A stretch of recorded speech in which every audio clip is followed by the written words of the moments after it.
Law में अब जो टॉपिक हम लोग करने जा रहे हैं दैट इज वॉइड एग्रीमेंट्स।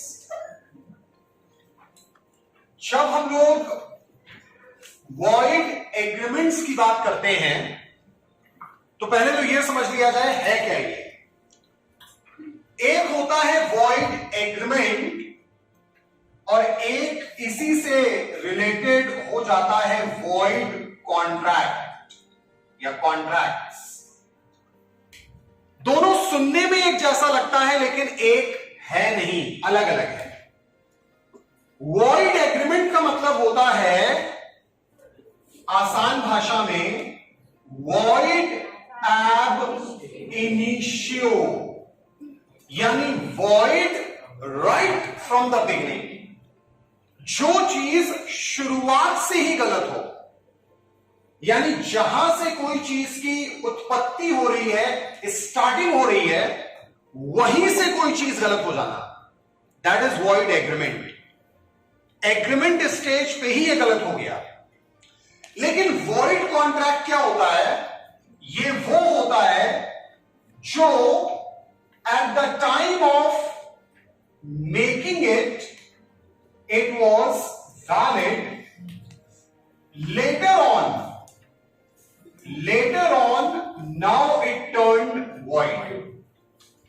जब बनाया गया था उस समय ये वैलिड था, बाद में change of circumstances, change of law के चलते अब ये वॉइड हो गया। इसे हम वॉइड कॉन्ट्रैक्ट कहते हैं। For example, mister A of India, mister B of Pakistan, दोनों के बीच में कॉन्ट्रैक्ट हुआ इंपोर्ट एक्सपोर्ट बिजनेस को लेकर के। एब्सोल्युटली वैलिड, कोई दिक्कत नहीं है, एकदम वैलिड है, सही है, फिट एंड फाइन, कोई दिक्कत नहीं। Unluckily there broke out a war between the two nations, official war, not the proxy war. Official war declare हो गई दोनों नेशंस के बीच में।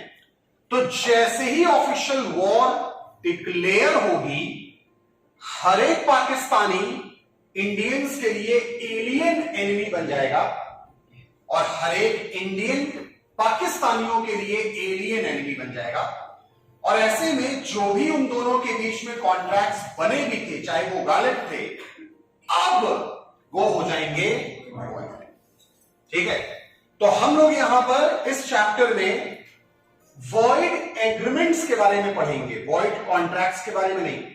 यानी हम उन एग्रीमेंट्स के बारे में पढ़ेंगे जो बनने के साथ ही गलत माने जाते हैं। ऐसे नहीं जो बनाए गए तो सही थे, बाद में चेंज ऑफ सर्कमस्टांसेस के चलते अब हमने उनको वॉइड डिक्लेयर कर दिया, ऐसे वाले नहीं। जो बनने के साथ ही गलत थे, हम उनके बारे में पढ़ेंगे। तो चलिए देखते हैं क्या होता है, लेट्स सी। तो सबसे पहले तो वॉइड एग्रीमेंट है क्या, उसकी एक मीनिंग दी हुई है। A void agreement has no legal effect. Simple सी बात है, उसका कोई लीगल एग्जिस्टेंस होता ही नहीं है।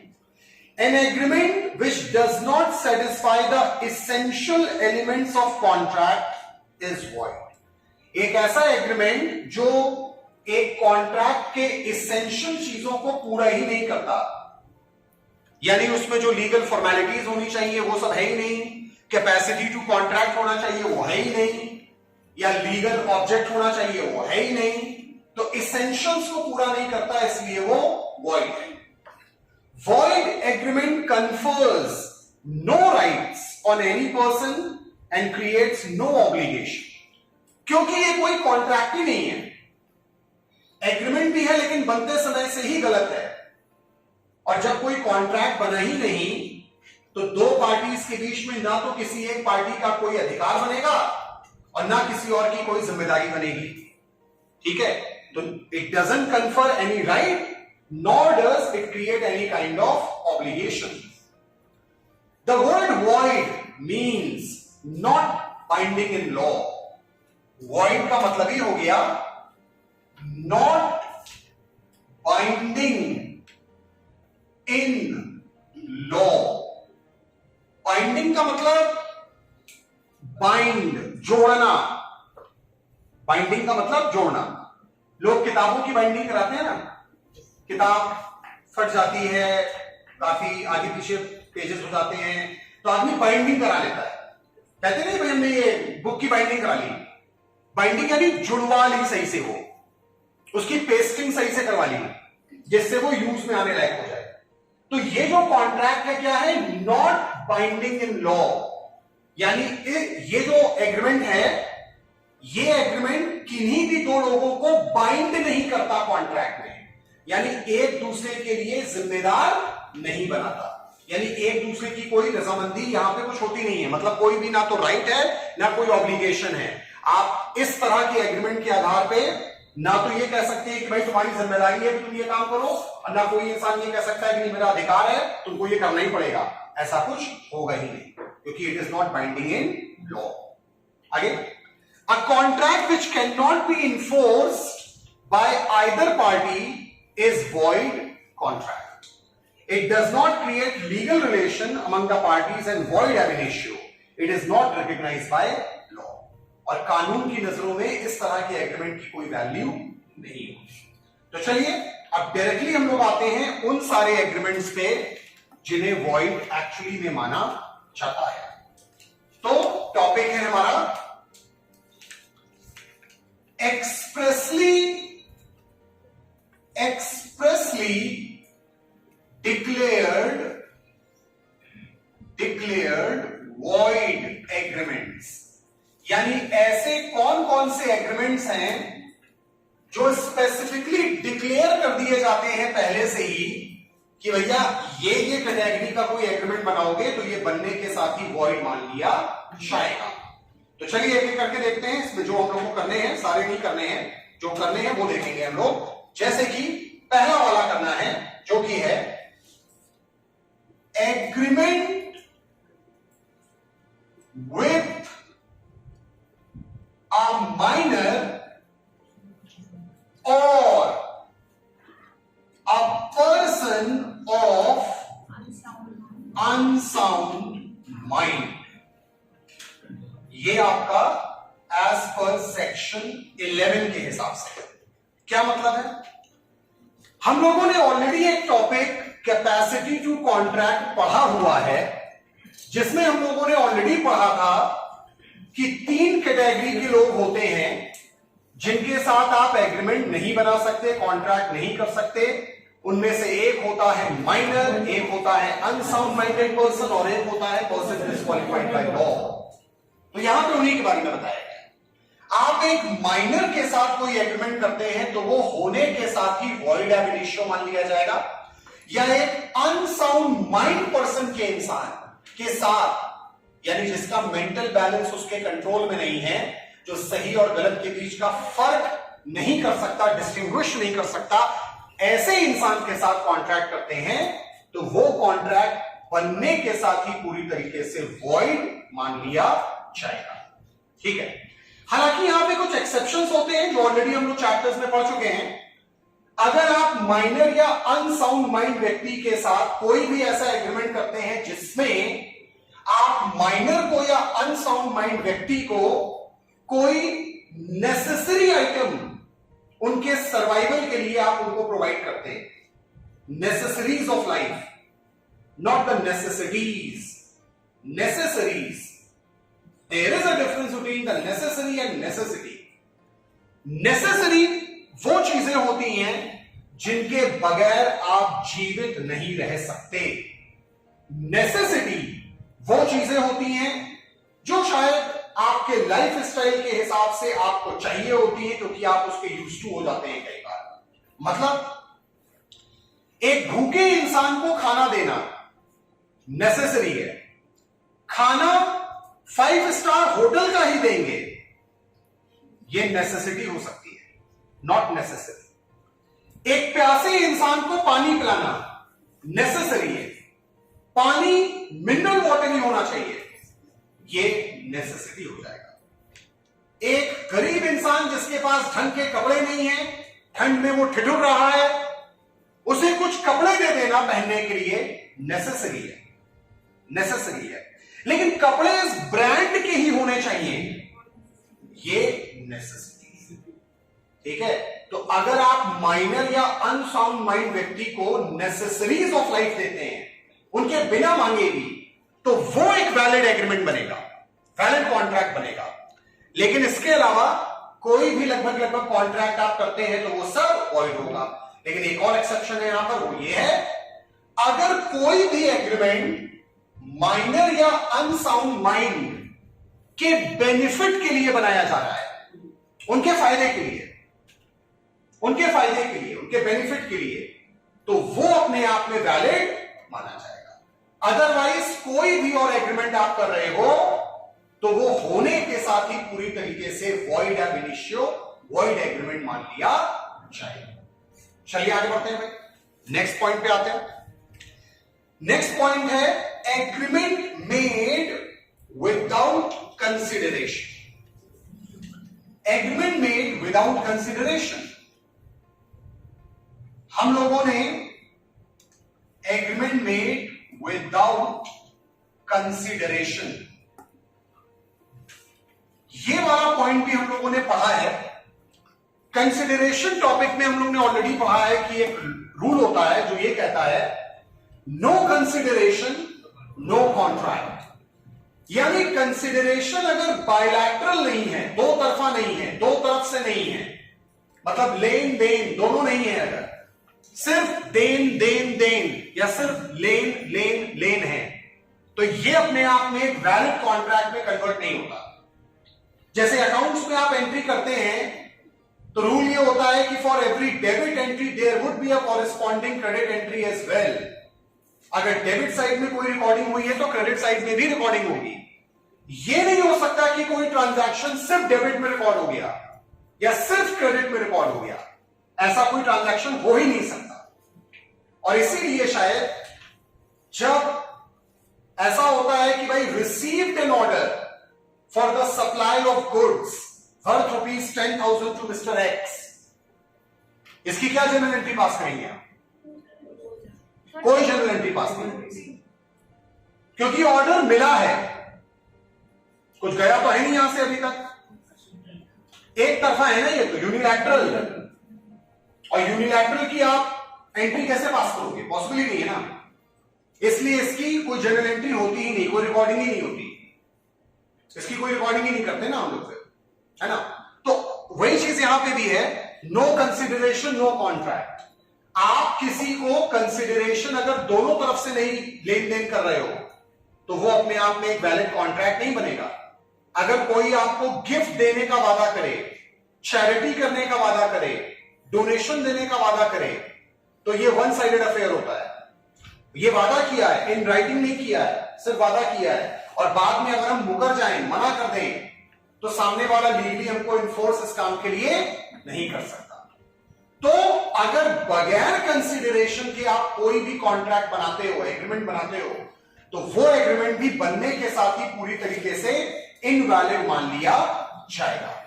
साथ ही साथ एग्रीमेंट मेड विदाउट कंसिडरेशन या एग्रीमेंट मेड विथ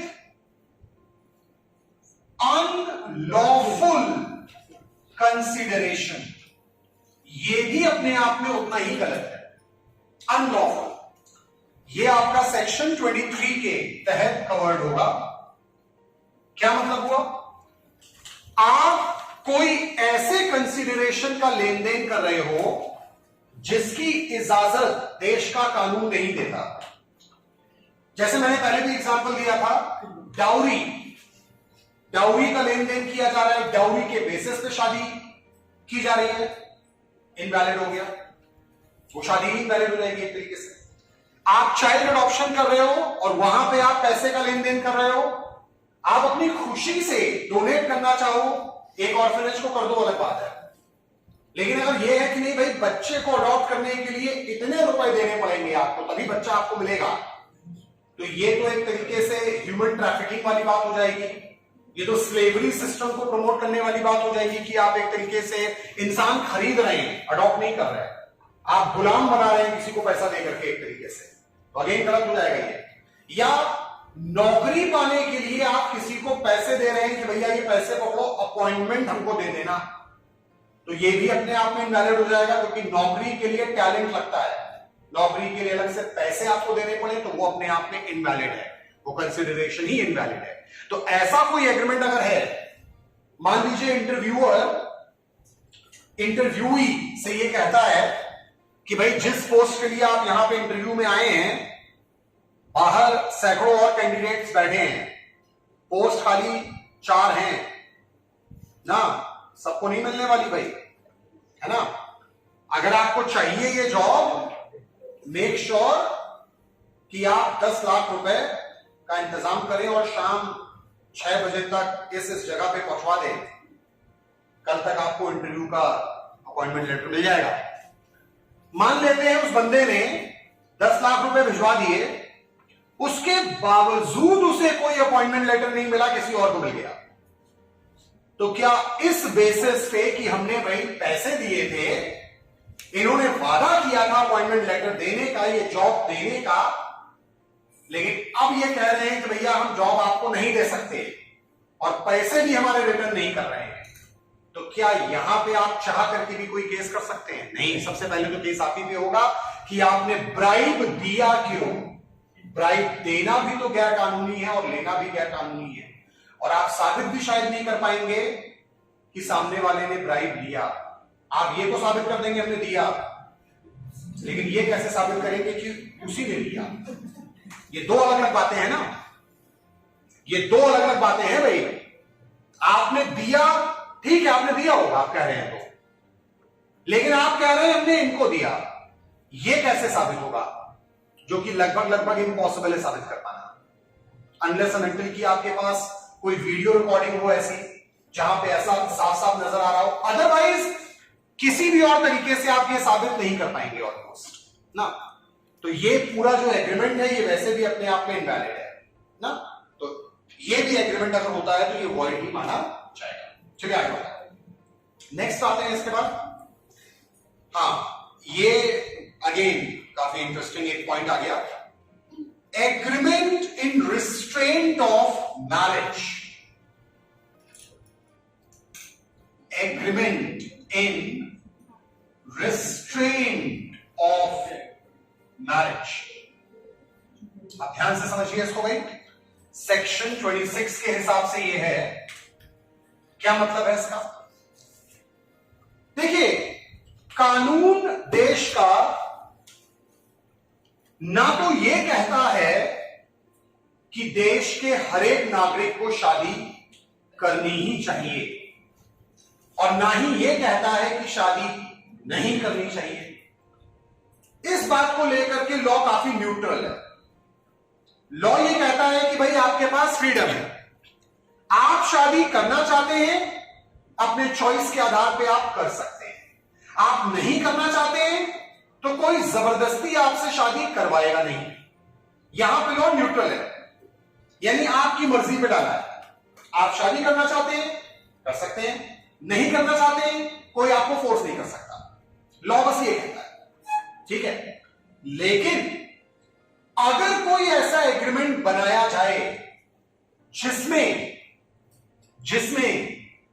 या तो कंप्लीट रिस्ट्रिक्शन लगाया जाए या पार्शियल रिस्ट्रिक्शन लगाया जाए मैरिज के ऊपर, दोनों गलत होगा।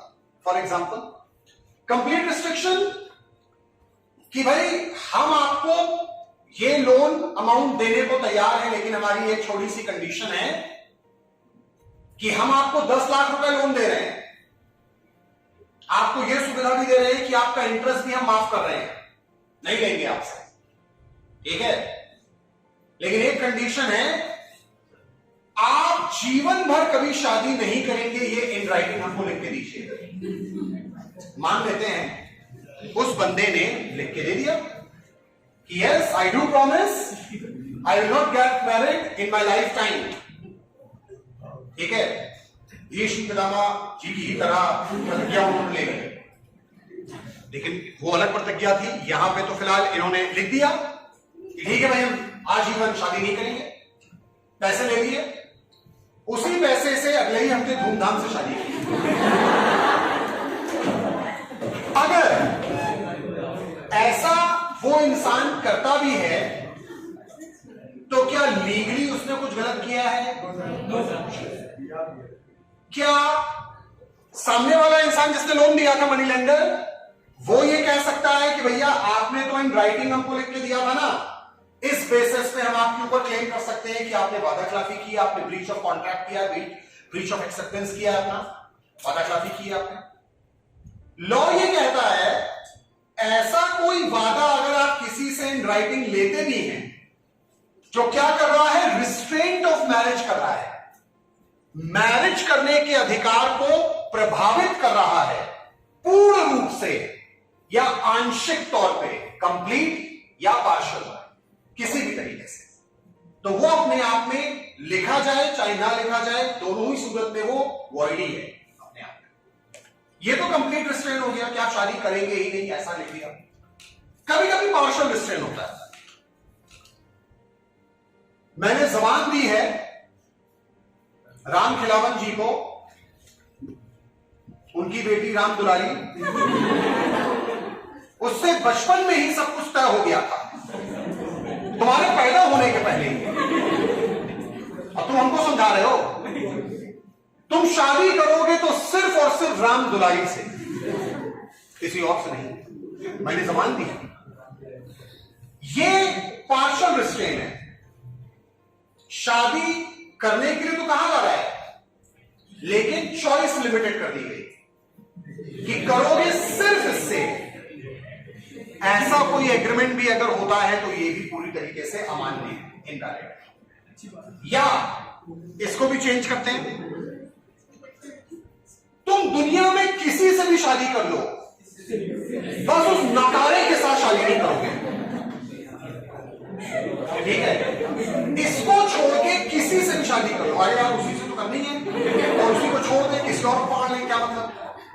ये भी तो एक रिस्ट्रेन है। लॉ कहता है ये भी उतना ही गलत है, ये भी उतना ही गलत है। मैरिज से रिलेटेड कोई भी रिस्ट्रेन, चाहे कंप्लीट हो या पार्शियल, दोनों गलत है। कंप्लीट मतलब आप कर ही नहीं सकते, वो तो वैसे भी गलती है। कर सकते हो लेकिन सिर्फ इससे, ये भी गलत है। या इसे छोड़ के किसी से भी कर सकते हो, ये भी उतना ही गलत है, ठीक है? या यहां पे एक चीज वैलिड होगी, आप एक कैटेगरी है जिसको शादी करने से रोकोगे अगर, तो वो वैलिड होगा, करवाओगे तो वो इनवैलिड हो जाएगा, वो है माइनर। 16 साल का है, 15 साल का, मैं जा रहा हूं शादी करने,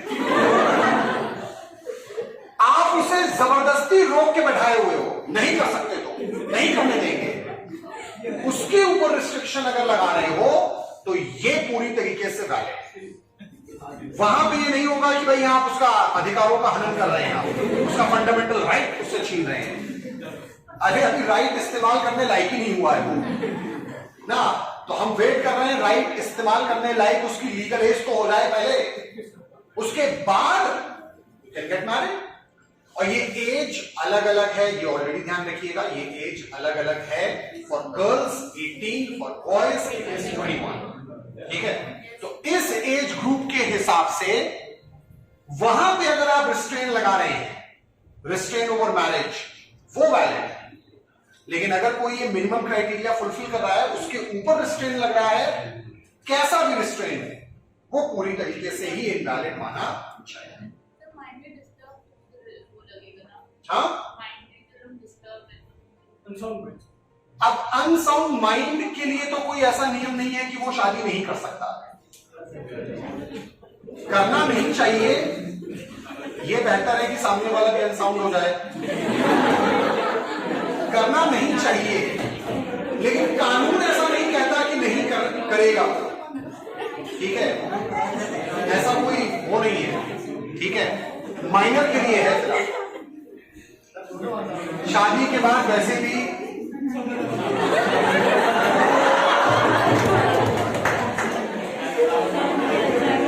आने वाले 7-8 सालों बाद आपको एहसास होगा, आदमी आधे से ज्यादा अनसाउंड हो जाता है।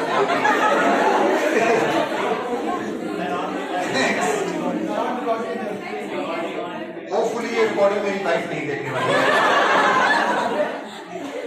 नेक्स्ट पॉइंट पे आते हैं। Agreement in restraint of trade,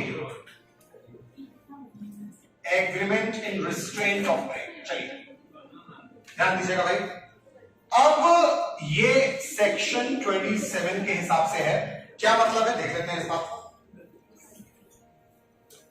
देखिए लॉ हमें, हमारा संविधान देश का हमें कुछ हमें अधिकार देता है, फंडामेंटल राइट्स हमें देता है, जो बहुत सारे अलग अलग तरह के राइट्स हमको मिलते हैं, अधिकार हमको मिलते हैं, जिसका अगर हनन हो रहा है या जिसका वायलेशन हो रहा है तो हम डायरेक्टली सुप्रीम कोर्ट में भी केस दायर कर सकते हैं।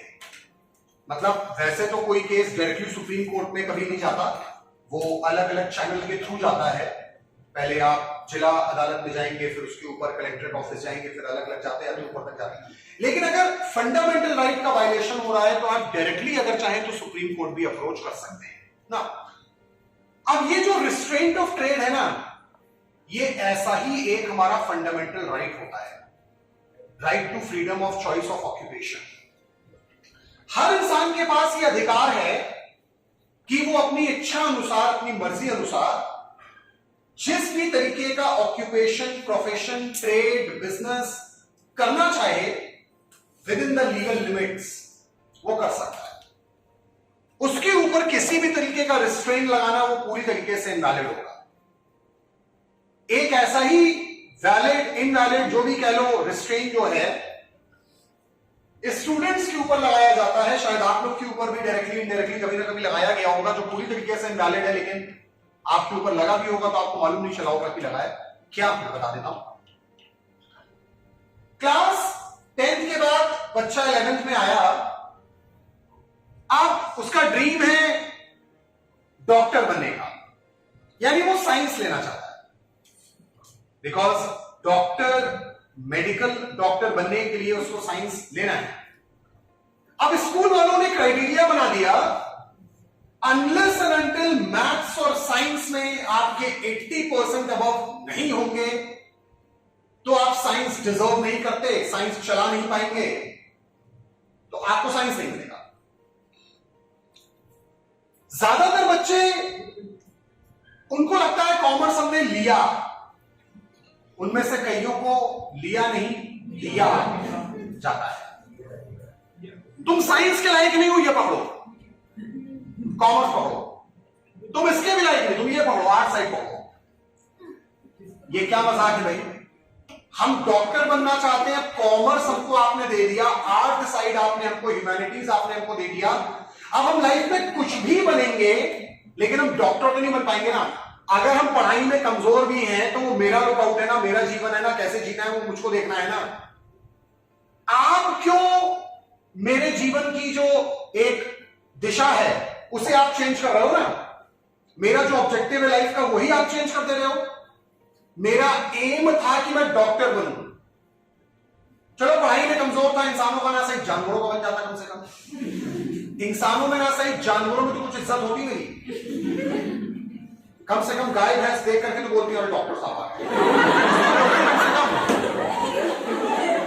कुछ तो इज्जत होती हमारी।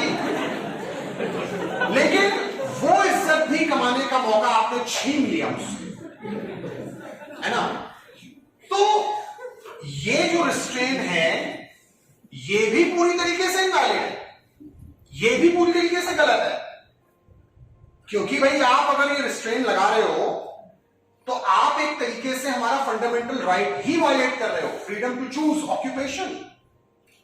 अब हम लाइफ में कुछ भी बनेंगे लेकिन शायद वो नहीं बनेंगे जो हम बनना चाहते थे, क्योंकि हमें वो स्ट्रीम ही नहीं लेने दी गई ना। ये अपने आप में एक बहुत बड़ा क्राइम होता है, क्योंकि लोगों को ज्यादातर इसकी जानकारी नहीं होती, इसलिए बहुत सारे लोग इसको एक्सेप्ट कर लेते हैं कि हाँ भाई चलो शायद पढ़ाई में कमजोर था हमारा बच्चा, तो ठीक है चलो स्कूल वालों ने ही दिया, कोई बात नहीं, ठीक है चलो उसके भविष्य के लिए सही होगा, अच्छा ही है। लेकिन भविष्य हमको अपना खुद से तय करना है ना, दूसरा हमारे लिए हमारा भविष्य क्यों तय करेगा? ये तो एकदम गलत है ना। ये तो वही बात हुई कि हम करना कुछ और चाहते हैं लेकिन हमको मजबूर कर दिया कि नहीं तुम ये करो, तुम ये छोड़ के बाकी कुछ कर लो ना, तुम साइंस नहीं ले सकते, साइंस छोड़ के बाकी कुछ भी ले लो। अरे हमको कुछ और लेना ही नहीं है भाई, हमको वही लेना है। नहीं लेकिन वो नहीं ले सकते आप, ये क्या बात हुई ना। इसीलिए अगर देखा जाए तो बहुत ही बढ़िया कदम उठाते हुए केंद्र सरकार ने न्यू एजुकेशन पॉलिसी स्टार्ट की है। हालांकि अभी अप्लाई नहीं हो पाई है, लेकिन अप्लाई होगी बहुत फायदेमंद होगी सबके लिए, क्योंकि उसमें सिंपल सी बात है, सारी स्ट्रीम सी को खत्म कर दिया गया है। अब कोई स्ट्रीम ही नहीं होगी क्लास 11th में, कोई स्ट्रीम ही नहीं है, ना साइंस साइड, ना कॉमर्स साइड, ना आर्ट साइड। सारे के सारे सब्जेक्ट्स, चाहे वो साइंस के हो, कॉमर्स के हो, आर्ट साइड के हो, एक साथ आपके सामने होंगे। आपसे कहा जाएगा इनमें से कोई भी 5 या 6 सब्जेक्ट चुन लो आपकी मर्जी के हिसाब से। अब लोग अपनी चॉइस के हिसाब से, किसी को लगता है कि यार हमें मैथ्स लेना चाहिए, मैथ्स ले लिया। किसी को लगा कि यार फिजिक्स भी लेना चाहिए, फिजिक्स ले लिया साथ में। किसी को लगा नहीं यार अकाउंट्स भी जरूरत पड़ेगी कभी ना कभी, तो अकाउंट्स ले लिया। किसी को लगा इकोनॉमिक्स की जरूरत है, इकोनॉमिक्स ले लिया। फिर साथ में किसी को लगा हिस्ट्री शायद हमारे लिए इंपॉर्टेंट हो सकता है, हिस्ट्री भी ले लिया। यानी सारा कॉम्बिनेशन बना के उसने ले लिया, तो ये भी अलाउड हो जाएगा। आगे चल के आगे की स्ट्रीम भी खत्म, ना बीकॉम रह जाएगा, ना बीएससी रह जाएगा, ना बीए रह जाएगा। स्टूडेंट सिर्फ ग्रेजुएशन करेगा। ग्रेजुएशन में भी वही एक तरह से बूफे की लिस्ट हो जाएगी आपके सामने, चूज कर लो अपना मेनू कि आपको क्या चाहिए, उसमें से ऑर्डर कर लो कि ये चाहिए, वो आपको मिल जाएगा जो भी आपको चाहिए। तो ये ज्यादा अच्छा है। आप देख लो कि भैया क्या आपको पढ़ने पे आगे चल के जॉब मिलने के चांसेस ज्यादा हैं, वो सब्जेक्ट आप पढ़ो। क्योंकि कई बार हम लोग ऐसे सब्जेक्ट्स भी पढ़ते हैं जो हमें ऐसा लगता है कि यार इसको पढ़ने का फायदा ही क्या हुआ, टाइम वेस्ट हो गया हमारा पढ़ के, इसको फायदा क्या हुआ, पढ़ना था ही नहीं, इसको जरूरत ही पढ़ना है। तो ऐसा सब्जेक्ट आप चूज ही मत करो। अगर आपको ऐसा कोई लग रहा है सब्जेक्ट, तो आप लो ही मत उसको। अगर आपको लग रहा है कि उसका कोई फायदा नहीं है पढ़ने का, तो मत लो आप। ये मैं बता रहा था। लेकिन अब वापस इस मुद्दे पे आते हैं, रिस्ट्रेंट ऑफ ट्रेड की बात। ट्रेड यानी बिजनेस, ऑक्यूपेशन, प्रोफेशन, कुछ भी कह लो। आप किसी भी तरीके का पार्शियल या कंप्लीट कैसा भी रिस्ट्रेंट अगर लगाते हैं किसी के बिजनेस पे, तो वो पूरी तरीके से डालेगा। आप किसी को ये कहते हो मिस्टर ए की एक मार्केट में पहले से मिस्टर ए की एक क्लॉथ की शॉप है, कपड़ों की, काफी पुरानी, काफी बढ़िया शॉप है। अब बी बगल में एक और क्लॉथ की शॉप खोल रहा है। ए इसके ऊपर लीगल केस करके रिस्ट्रिक्शन लगा रहा है कि तुम यहां बगल में कोई भी शॉप खोलो, मुझे कोई दिक्कत नहीं है, कपड़ों की दुकान तुम नहीं खोल सकते, बस ये तुम नहीं कर सकते, बाकी सब लोग।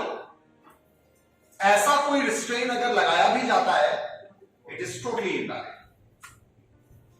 क्योंकि भाई ये तो मेरी मर्जी है ना कि हम क्या, किस टाइप का बिजनेस करना चाहते हैं। आप कौन होते हैं मुझको ये कहने वाले कि तुम ये छोड़ के कोई भी बिजनेस कर दो, या तुम सिर्फ यही वाला बिजनेस करो, कोई और नहीं कर सकते। ये भी गलत है। ये कहना कि तुम सिर्फ ये वाला बिजनेस करो, कोई और नहीं, ये भी गलत है। ये छोड़ के कोई भी कर लो, ये भी गलत है। तुम बिजनेस ही नहीं कर सकते, कोई प्रोफेशन अडॉप्ट कर लो, लेकिन बिजनेस नहीं करने देंगे, ये रिस्ट्रिक्शन लगा रहे हैं, ये भी गलत है। चाहे कंप्लीट चाहे पार्शियल, दोनों तरीके से गलत है। ठीक है। मान लो मनी लेंडर, अगेन यहां पर वही होता है कि मनी लेंडर ने मान लो कोई पैसे दिए, उसने कहा लेकिन मेरी एक शर्त है भाई, आप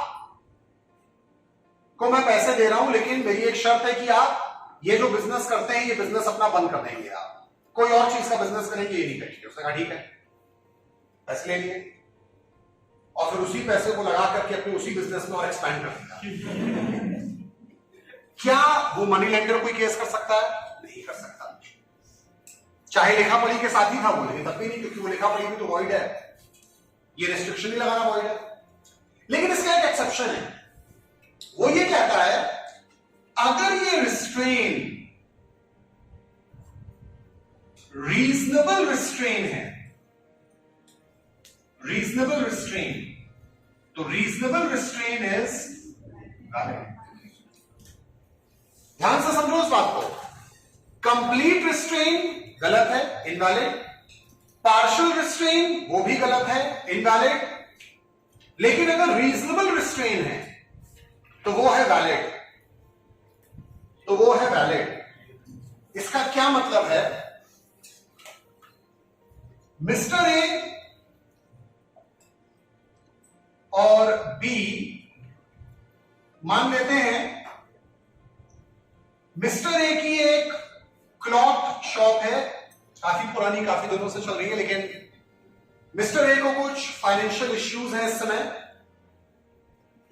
और मिस्टर ए अपना ये बिजनेस सेल आउट करना चाहते हैं। मिस्टर ए ने बी को अप्रोच किया कि भाई हम अपना ये पूरा बिजनेस सेल आउट करना चाहते हैं, शॉप पूरी सेल आउट करना चाहते हैं, पूरा स्टॉक सेल आउट करना चाहते हैं, आप इंटरेस्टेड हैं? बी ने कहा भाई ठीक है, हम तैयार है देने को, क्या वैल्यू है बताइए, आप क्या वैल्यू लगा रहे हैं? मिस्टर ए ने कहा भाई हम 50 लाख रुपए चाहते हैं इस पूरे बिजनेस का, शॉप का, सबका मिला के। बी ने कहा ठीक है भाई, हम आपको 50 लाख रुपए डन करते हैं देना, प्लस हम आपको 20 लाख रुपए और देंगे, लेकिन हमारी एक कंडीशन है, आप for the next 5 years, for the next 5 years इस मार्केट में, जिस मार्केट में यहां पे आपकी शॉप है, इस मार्केट में आप कोई भी बिजनेस करना चाहे करें, लेकिन आप क्लॉथ बिजनेस नया नहीं करेंगे फॉर द नेक्स्ट 5 years या फॉर द नेक्स्ट 10 years, ऐसा कोई कंडीशन में लगा। आने वाले 10 सालों तक नहीं करेंगे, 5 साल तक नहीं करेंगे, ऐसा कोई कंडीशन लगा दिया आपने, ठीक है? वैसे तो ये भी रिस्ट्रेन है, लेकिन कानून की नजरों में ये रिस्ट्रेन रीजनेबल रिस्ट्रेन है और ये वैलिड होगा। और इसके बाद अगर मिस्टर ए पैसे लेने के बाद, दुकान बेचने के बाद नई दुकान खोल देते हैं कपड़ों की वहीं पे बगल में कहीं, तो ये इनवैलिड माना जाएगा। क्यों? यहां पे रीजनेबल क्या है? रीजनेबल ये है, बी ने इनकी दुकान खरीदी, दुकान बेचने के बाद उन्हीं पैसों से बी के जस्ट बगल में ए ने वही कपड़े की दुकान फिर खोल दी। बी तो बेवकूफ बन गया दुकान खरीद के, क्योंकि ए को लोग पहले से जानते हैं मार्केट में, कोई भी कस्टमर आएगा तो पहले ए की दुकान में घुस जाएगा अंदर, तो अल्टीमेटली बी तो दुकान खोल के बेवकूफ बन गया ना, वहां पे फायदा क्या हुआ उसको दुकान लेने का ना? बी को फायदा ही क्या हुआ दुकान लेने का? वो एंजॉय नहीं कर पाएगा अपना राइट, मतलब जो उसको मतलब फ्रीडम मिलना चाहिए ना बिजनेस को ऑपरेट करने का, वो फ्रीडम मिला ही कहां उसको? फिर ए ने बेचा, पैसे लिए, उन्हीं पैसों से एक बढ़िया दुकान बगल में खोल दी, तो सारे कस्टमर तो एज इट इज वापस ए के पास ही चले गए, तो बी तो नुकसान में चला गया ना पूरी तरीके से। बी को फायदा ही क्या हुआ वो बिजनेस खरीदने का? फिर इसलिए ये रिस्ट्रेन अगर लगाया गया है, ये वैलिड है कि भाई 5 साल तक ये काम नहीं करोगे, उसके बाद कर लेना चाहे, बगल में खोल देना, कोई नहीं। मतलब उसने अपने आप को एक रीजनेबल अपॉर्चुनिटी दी कि इन 5 सालों में मैं अपनी खुद की गुडविल क्रिएट करूंगा, और 5 साल के बाद आप कोई भी दुकान खोलने क्या फर्क पड़ता है? खोलने बदल में क्या दिक्कत है? तब तो फिर ये बात चलेगी ना कि कौन ज्यादा better quality of goods and service provide कर रहा है कस्टमर को, तब तो इस बात का कॉम्पिटिशन होगा, जो कि वैलिड भी है। लेकिन अभी की अभी अगर ऐसा होगा, तब तो मैं वैसे भी आउट ऑफ कंपटीशन हो जाऊंगा, क्योंकि भाई लोग आपको जानते हैं, मुझको तो जानते नहीं है, तो कस्टमर बाय डिफॉल्ट आप ही के पास चला जाएगा, तो हमारे होने ना होने का उस मार्केट में कोई मतलब ही नहीं होगा, फिर तो हमें अपॉर्चुनिटी ही नहीं मिली अपने इस इन्वेस्टमेंट को एंजॉय करने की एक तरीके से ना। तो ये रिस्ट्रेन वैलिड है, ये रीजनेबल है, वैलिड है, ठीक है? चलो आगे बढ़ते हैं। और क्या है भाई? नेक्स्ट है एग्रीमेंट। सर एक्स्ट्रा पैसा नहीं देगा तब भी? हाँ सर एक्स्ट्रा पैसा नहीं, वैसे तो एक्स्ट्रा पैसा दे दिया है तो ये और रीजनेबल बन गया है, लेकिन अगर एक्स्ट्रा पैसा नहीं भी दे रहा था और अगर वो एक छोटी सी रिस्ट्रिक्शन लगा रहा था तो वो वैलिड माना जाएगा। लेकिन डिपेंड करेगा कि कब, कितने समय के लिए ये, कितने समय के लिए ये, तब ये देखा जाएगा। अब अगर मान लो बिना एक्स्ट्रा पैसे दिए वो कहे कि नहीं भाई 5 साल तक के लिए नहीं करोगे, तब थोड़ा इनवैलिड हो जाता। 1 साल का रिस्ट्रिक्शन शायद वैलिड माना जाता, 6 महीने का माना जाता मे बी, लेकिन आपने पैसे दे दिए तो 5 साल 10 साल भी आप कह सकते थे अलग से। ये बात है ना? तो देखा जाएगा टाइम पीरियड आप कितना मान रहे हो। अब आप ये कहो कि भाई पैसा देकर के आपने कहा कि भाई अगले 5 जन्म तक आप एक बिजनेस, अब तो ये तो फिर इनवैलिड हो जाने क्या मतलब है? और आपकी 5 पीढ़ियां ये काम नहीं कर सकती आप। नहीं, लाइफ टाइम भी अपने आप में गलत हो जाएगा। देखिए, या तो फिर वो अमाउंट इतना हैवी हो कि शायद आपको लाइफ टाइम वो काम करने की जरूरत ना महसूस हो। ये देखना पड़ेगा दोनों पार्टीज इस बात के लिए कितना एग्री हो रही हैं। क्या 20 लाख रुपए इतनी बड़ी रकम एक्स्ट्रा है मिस्टर ए के लिए कि वो जीवन भर ये काम छोड़ने को तैयार है? अगर मिस्टर ए तैयार है इस चीज के लिए तो ठीक है, तब अदरवाइज नहीं माना जाएगा। हर इंसान को अपनी वैल्यू मालूम होती है, समझ रहे हैं आप? हर इंसान चाहे जो भी कहे, लेकिन सच्चाई ये है कि हर इंसान को अपनी कीमत मालूम होती है कि उसकी कितनी वैल्यू है। तो अगर उसको लगता है कि हाँ ठीक है ये वैलिड है मेरे लिए तो ठीक है। ये वैल्यूएशन तो जो पार्टीज टू अ कॉन्ट्रैक्ट है वही लोग आपस में डिसाइड करेंगे। कोर्ट सिर्फ ये देख सकती है कि क्या ये जिन टर्म्स एंड कंडीशन पे हुआ वो चीजें रीजनेबल है कि नहीं। कोर्ट सिर्फ ये देखेगा। कोर्ट की नजरों में कोई भी कंसिडरेशन वैलिड होता है। आप 50 लाख का बिजनेस 1 रुपए में बेच दो, कोर्ट की नजरों में वो भी वैलिड है। अगर लेने वाले को दिक्कत नहीं है 1 रुपए तो कोर्ट कहेगा ठीक है सही है, आपकी मर्जी, आपने अपनी मर्जी से बेचा था 1 रुपए में तो वैलिड है हमारे लिए। कोर्ट तो नहीं ना कहेगा कि नहीं 50 लाख की चीज 1 रुपए में क्यों बेची आपने। अगर आप अपनी मर्जी से बेच रहे हो तो कोर्ट कहेगा ठीक है वैलिड है। कोर्ट बस ये देखेगा कि वो 1 रुपए आपकी मर्जी से मिला है कि नहीं मिला है, वो खाली ये देखेगा बस। वो ये नहीं देखेगा कि 1 ही रुपए क्यों मिला है, वो खाली ये देखेगा कि 1 रुपए आपकी मर्जी से मिला है तो ठीक है, नहीं मिला है अगेंस्ट मिला है तो गलत है। तो नेक्स्ट आते हैं पॉइंट पे, एग्रीमेंट इन रिस्ट्रेंट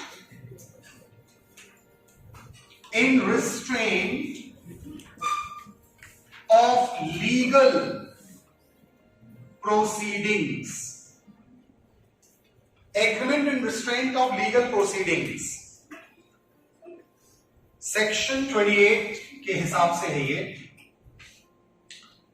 देखिए, लीगल प्रोसीडिंग कानूनी कार्रवाई और कोई भी ऐसा एग्रीमेंट जो कानून को अपना काम करने में रोके, बाधाएं उत्पन्न करे, रिस्ट्रिक्ट करे, तो वो अपने आप में इनवैलिड है।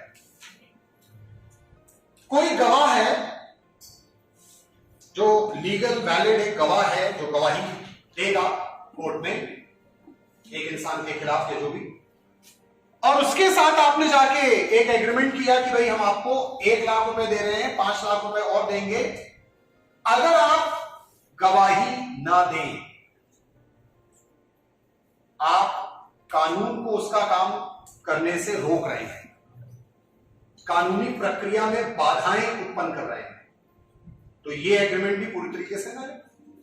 वो गवाह 1 लाख रुपए ले करके उसके बावजूद गवाही देने चला गया, जबकि उसने लिखा पढ़ी में लिखा था कि नहीं हम गवाही देने नहीं जाएंगे। फिर बाद में बोला कि अरे हम वहां से गुजर रहे थे, सामने कोर्ट पड़ गई, कोर्ट सोचा कि चलो और टहलाते हैं अंदर।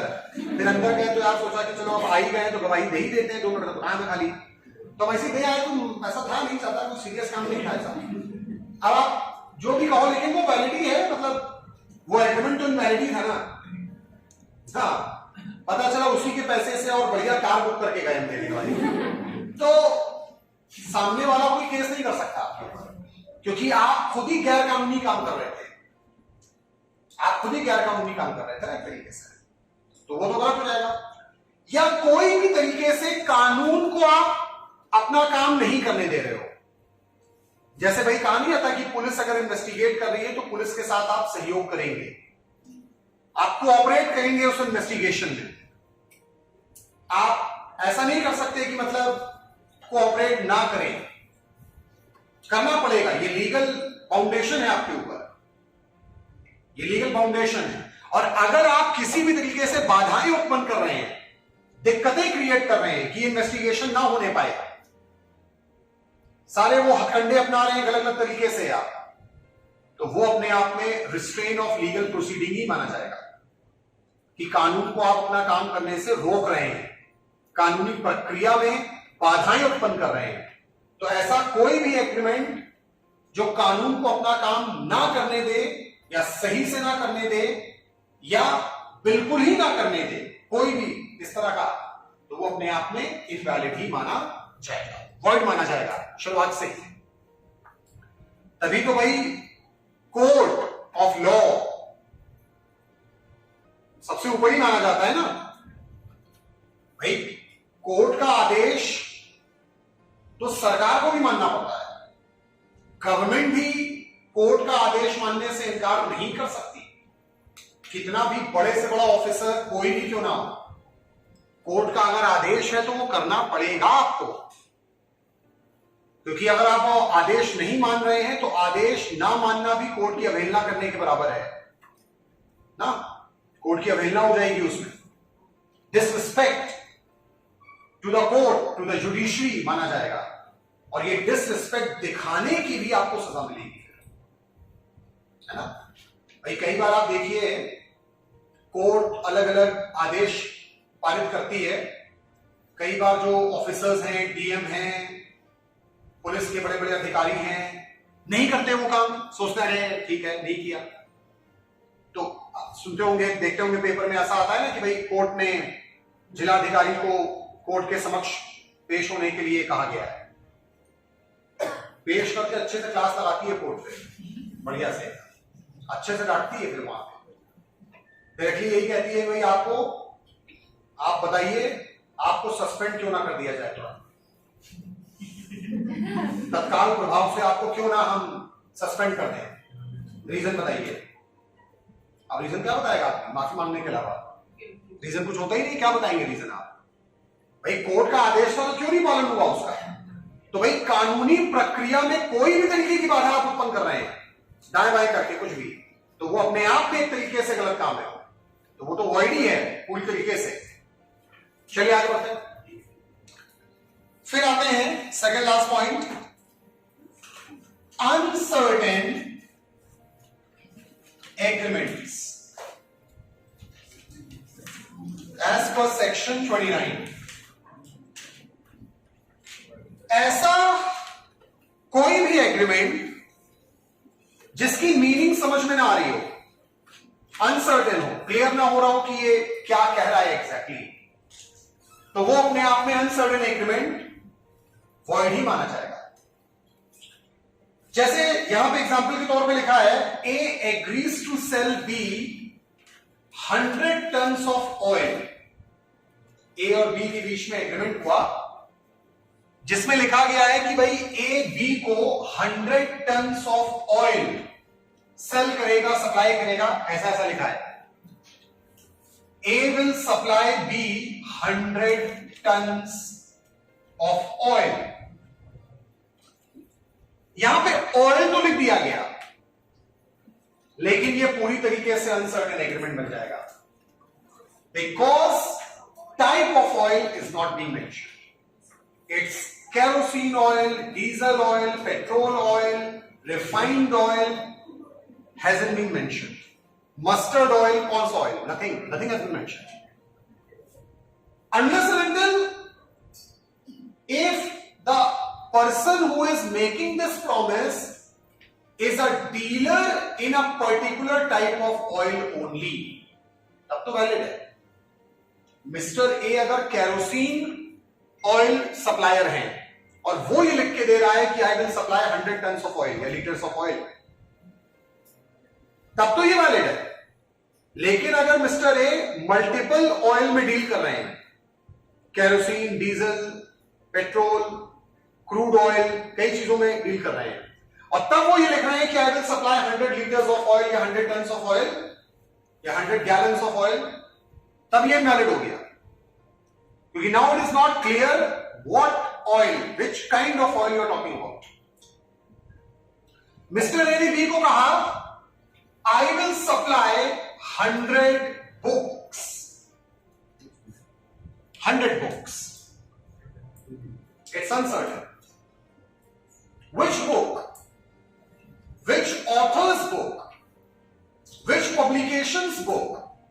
You haven't mention.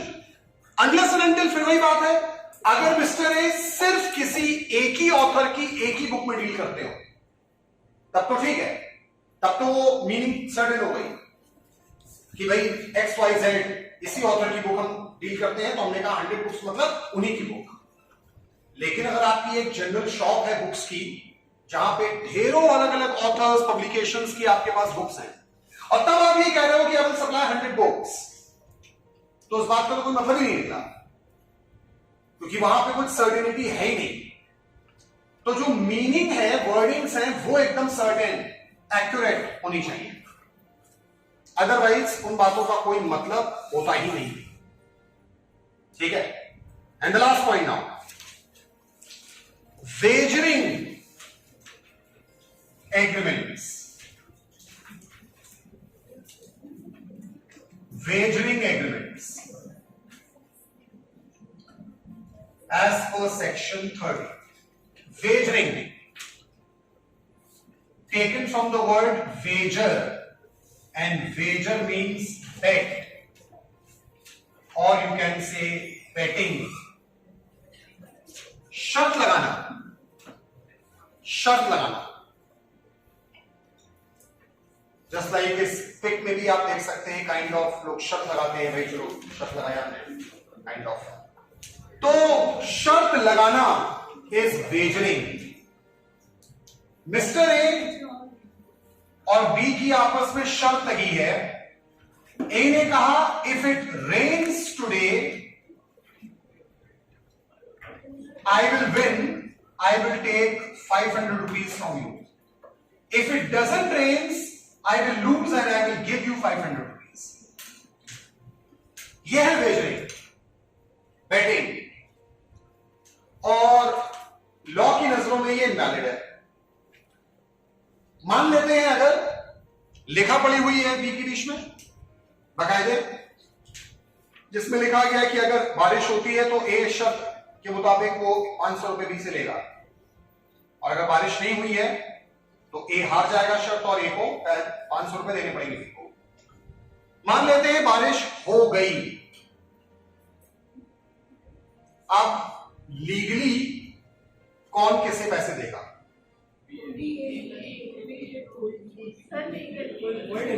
कोई किसी को नहीं देगा, क्योंकि ये वॉइड है।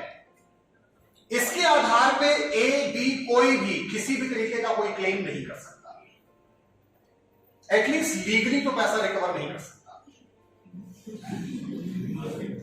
तरीके और भी है, लेकिन लीगली तो अप्लाई नहीं होगा। बाकी भाई और भी तरीके बहुत मिल जाते हैं, तो वो आप अप्लाई करो, लेकिन लॉ आपकी कोई मदद इसमें नहीं करेगा, है ना। तो वेजरिंग किसी भी तरह की है, बेटिंग है किसी भी तरह की, तो वो सब अपने आप में डिसअलाउड है, नॉट अलाउड। यानी सीधा सीधा जो चीज पूरी तरीके से किस्मत पे आधारित हो, जिसमें आपका कोई टैलेंट इन्वॉल्व नहीं है, आपकी कोई स्किल इन्वॉल्व नहीं है, सिर्फ किस्मत है, ओनली लक, बैड लक। और जैसा कि मैंने आपको बताया, law luck bad luck recognise नहीं करता। लॉ की नजरों में लक बैड लक का कोई मतलब नहीं होता। तो जब लक जिसके ऊपर आधारित है ये पूरा बेटिंग, वही लॉ रिकॉग्नाइज नहीं कर रहा, तो बाकी चीजों को क्या रिकॉग्नाइज करेगा फिर वो अलग से, है ना। और जो आपका सवाल है कि सर लॉटरी क्या है, देखिए ये लॉ जो होता है ना, लॉ अलग अलग राज्य भी कुछ चीजों से रिलेटेड लॉज अपने अपने बनाते हैं। अगर कोई स्टेट गवर्नमेंट अलाउ कर रही है कोई चीज, तो वो अलाउड है। जैसे अल्कोहल, शराब, कुछ राज्यों ने शराब की बिक्री, कंजम्पशन, इन सारी चीजों पर रोक लगाई हुई है। बिहार हो गया, और भी अलग अलग राज्य हैं ऐसे बहुत सारे, गुजरात है, और भी ऐसे राज्य मिलेंगे आपको अलग अलग। वहां पे वही अल्कोहल को सेल करना गैर कानूनी है, लेकिन जिन राज्यों ने इसके ऊपर पाबंदी नहीं लगाई है, वहां पे लीगल है, वैलिड है। इसी तरह से कुछ नॉर्थ ईस्टर्न स्टेट्स हैं जहां पे लॉटरी अलाउड है, तो वहां पे इसलिए वो वैलिड है। पंजाब में भी कहीं कहीं पे अलाउड है, वहां पे अलाउड है, वहां पे वैलिड है। लेकिन जहां पे नहीं अलाउड है, जहां की सरकार ने मना किया है, तो ऑब्वियसली उसे इलीगल माना जाएगा। ये तो कानून के हिसाब से होता है ना। सरकार जिस चीज की परमिशन दे दे वो अपने आप में कानून है, जो नहीं दे परमिशन गैर कानूनी है। नमक बनाना ब्रिटिश राज में गैर कानूनी था, नमक आप नहीं बना सकते थे, नमक का कानून था, उस पर टैक्स देकर के लेना होता था। गांधी जी ने दांडी मार्च किया और ये कानून तोड़ा उन्होंने कहा ये कानून ही गैर कानूनी है अपने आप में, ऐसा कानून होना ही गैर कानूनी है। उन्होंने कहा इसको हम लोग नहीं मानते। नमक इसेंशियल चीज है, इसके ऊपर कोई रिस्ट्रिक्शन नहीं होनी चाहिए। आज को हमारे देश में नमक के ऊपर ऐसा कोई कानून नहीं है, वैलिड है सब कुछ। भाई बहुत सारी चीजें ब्रिटिशर्स के जमाने में जो गैर कानूनी थी, आज कानूनन तौर पे सही है वो, या जो उस समय कानूनन तौर पे सही रही होंगी, शायद आज चेंज होकर के वो गैर कानूनी हो गई होंगी। सही भाई 500 रुपए का 1000 रुपए का नोट 2016 के पहले तक कानून था, यूज कर सकते थे, आप यूज करो। हाँ आप यूज करोगे जेल हो जाएगी, क्योंकि अब सरकार ने उसको बैन कर दिया। तो ये तो गवर्नमेंट के ऊपर है ना। तो हो सकता है, वैसे तो बैटिंग के ऊपर भी चल रहा है कि शायद आने वाले समय में बैटिंग को अलाउ कर दिया जाए पूरी तरीके से। कुछ देशों में अलाउड है, इंग्लैंड में अलाउड है, क्योंकि हाँ सोच ही रहा था आप लोग कोई पूछोगे, दिमाग लगाओगे इसमें। जैसे आप देखोगे ड्रीम 11 ऐप है या अलग अलग एनपीएल ऐप है, पता नहीं कौन सी ऐप है, वो बैटिंग ऐप है ही नहीं। पहली बात तो कैसे बैटिंग ऐप है? That is a game of skill, that is simply a game of skill. अगर आपने वाकई में कभी वो खेला हो तो आपको समझ में आएगा कि वो गेम ऑफ स्किल है, गेम ऑफ चांस नहीं है वो। You have to choose 11 players in your team whom you feel that they will perform good in this match, and if they actually perform better than others, then you stand a chance to win prizes. But then to that prize will not be given absolute. It will be deducted first of all the tax, and then it will be given, making it even more further legal. तो वो skill है ना। वहां पे ये नहीं होता है कि ये लगाओ कि ये टीम जीतेगी कि ये टीम हारेगी, इस पे पैसा ही नहीं लगता। पैसा लगता है इस बात पे आप 11 प्लेयर चुनो, तो 11 प्लेयर चुनना ये स्किल का काम है। टॉस पे कहां लगेगा उस पे? तो अगर वो है तो वो इलीगल है, वो प्ले स्टोर पे होंगी ही नहीं। फिर आप देखोगे जो भी वेरीफाइड सर्विस प्रोवाइडर्स होंगे वहां पे कोई ऐसी ऐप आपको नहीं मिलेगी, ना iOS पे मिलेगी ना एंड्रॉइड पे मिलेगी, कभी भी ऐसी कोई भी ऐप वहां कभी नहीं मिलेगी। अब ऐसे अनवेरीफाइड वर्जन आप अगर लेते हैं, ऐसे बहुत सारी चीजें चल रही हैं अनवेरीफाइड। हाँ बारिश होगी या नहीं होगी इसमें क्या स्किल बताओ जनाब। हाँ मौसम वैज्ञानिक है हम, मौसम विशेषज्ञ हैं हम, क्या स्किल है हमारी इसमें? हाँ टीम जीतने वाली है हारने वाली, क्या स्किल है इसमें हमारी? It's a game of chance ना ऑलमोस्ट। अरे तो यही तो कह रहा है लॉ की गलत कर रहे हो, जुआ है ये, जुआ, बाल वाला जुआ नहीं, बैठने वाला जुआ ना, तो ये जुआ है, ठीक है, जू नहीं है बाल वाली जो डायरेक्ट होता है, इसी को तो जुआ कहेंगे। अब आदमी ये कहे कि पिताजी मैंने बहुत बढ़िया बिजनेस शुरू किया है, स्किल का बिजनेस है पूरा, स्किल का, इसको कुछ लोग जुआ कहते हैं लेकिन वो गलत है, वो बेवकूफ है वो। It's a game of skill.